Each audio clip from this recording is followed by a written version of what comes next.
acts they wanted to commit on us. This is despite that there are existing guidelines from the High Court that officers should be in uniform and not conceal their identity.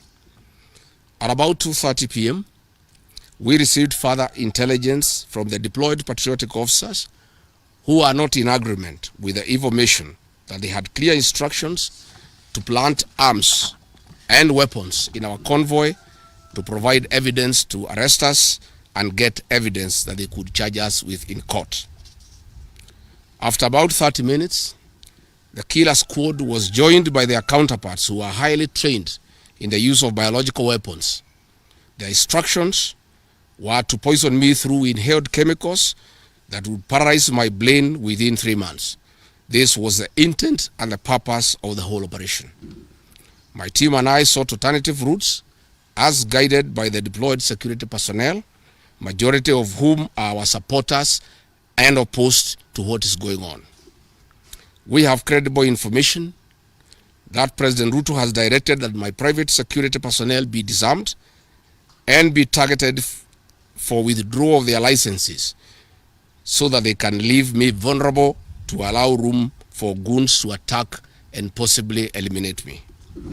President William Ruto has expressed ungovernable anger that the state-sponsored goons are being overpowered by my private security personnel who are licensed gun holders.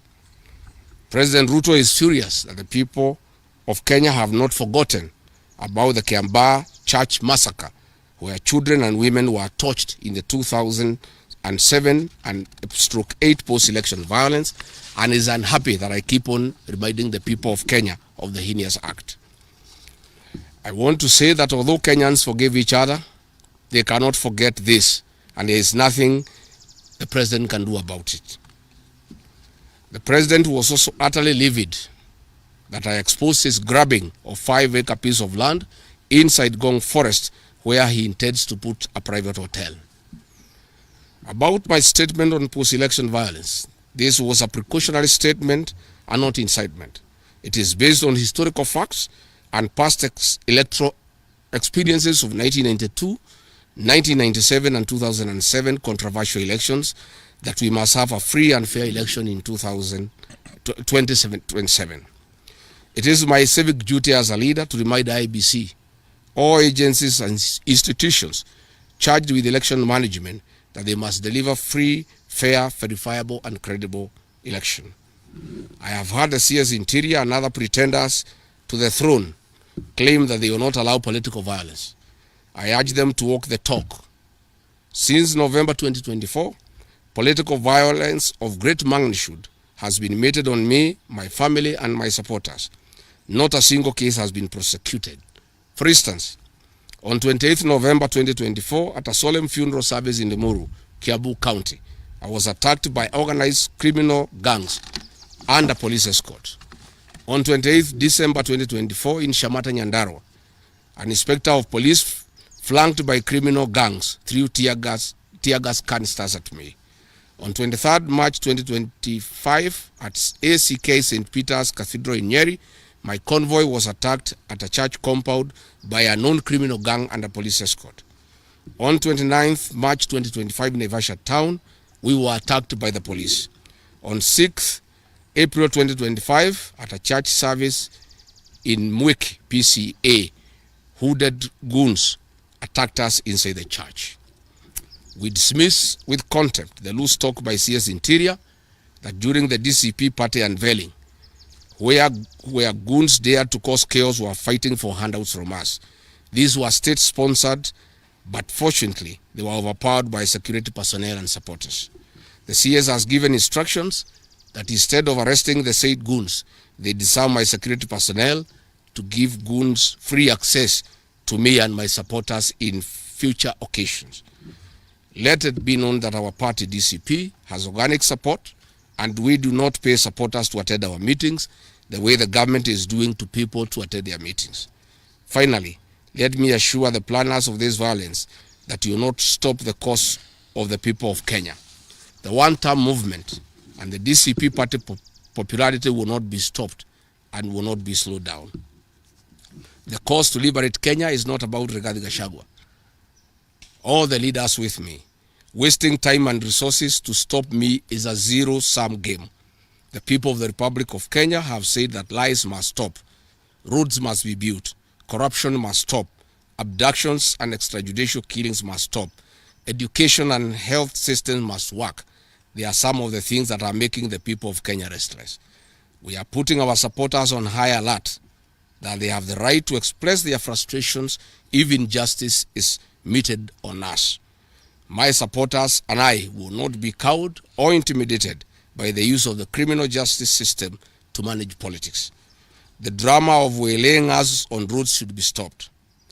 If the government knows that I have committed a crime known under the laws of Kenya and identified in the penal code, they know all my homes. And I'm here. They know my Wamanyoro home. They don't need to waylay me on the road. Let them just come here, and if we have committed a crime, they can come and arrest me and take whatever action that they want to take. That is the end of the statement. Iko swali? Yes. Yes.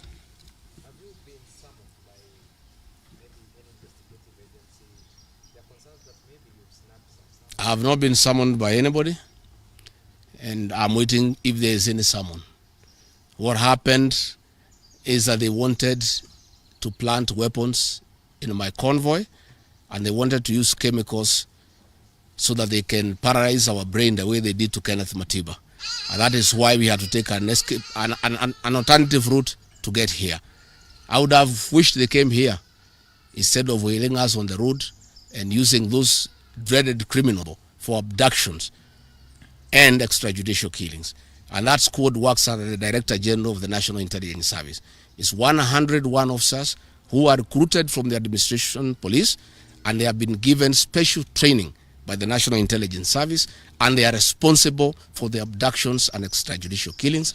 And that is the squad that had been planned yesterday and mobilized so that they can incapacitate me and my people. Yes.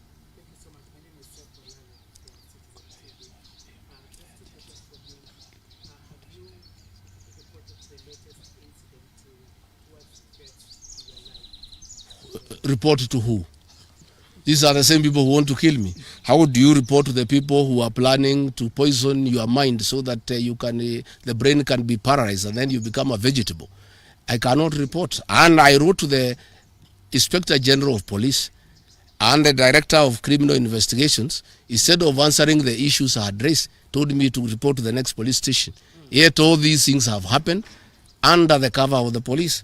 So it is useless to go and report to the police. That is why I'm talking to the people of Kenya, so that if anything happens to me, President William Ruto must be held accountable. And I want to say, when they hounded me out of office, I pleaded with my supporters to stay calm and express their displeasure by singing.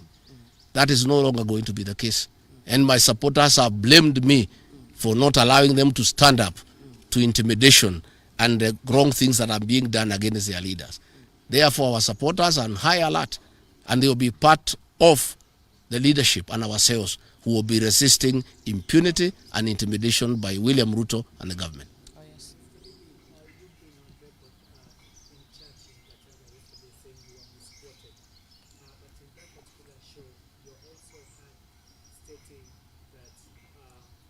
Should the elections be rigged in 2027, then it's going to be worse than how it was. I didn't say I was misquoted. I said the interpretation is wrong.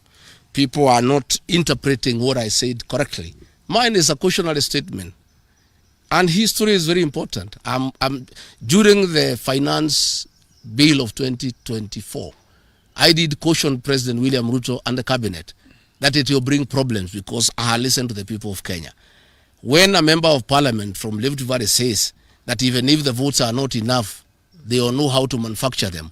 When another leader from Rift Valley say they can rule for 24 years. These are the things that have put the people of Kenya on notice, and people are speaking. And as a responsible leader, I must caution IBC that the people of Kenya are saying, please don't try. And we are saying we must draw parallels from history. And all I was saying is that that has happened before in 2007, and it is possible it can happen now.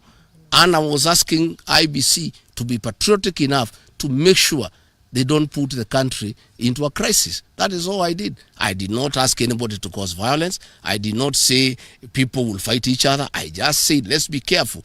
This has happened before, and it was bad. And from the way people are speaking, it could be worse. That is all I said. Yes, Waweru.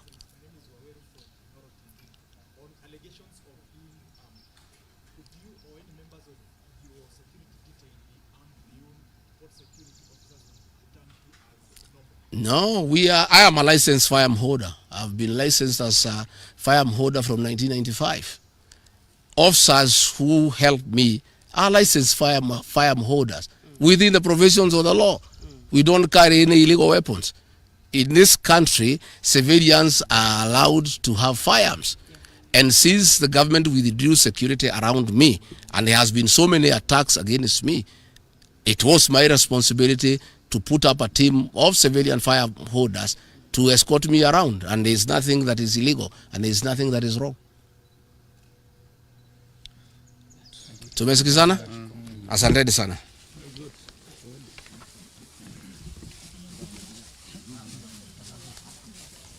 Karungo.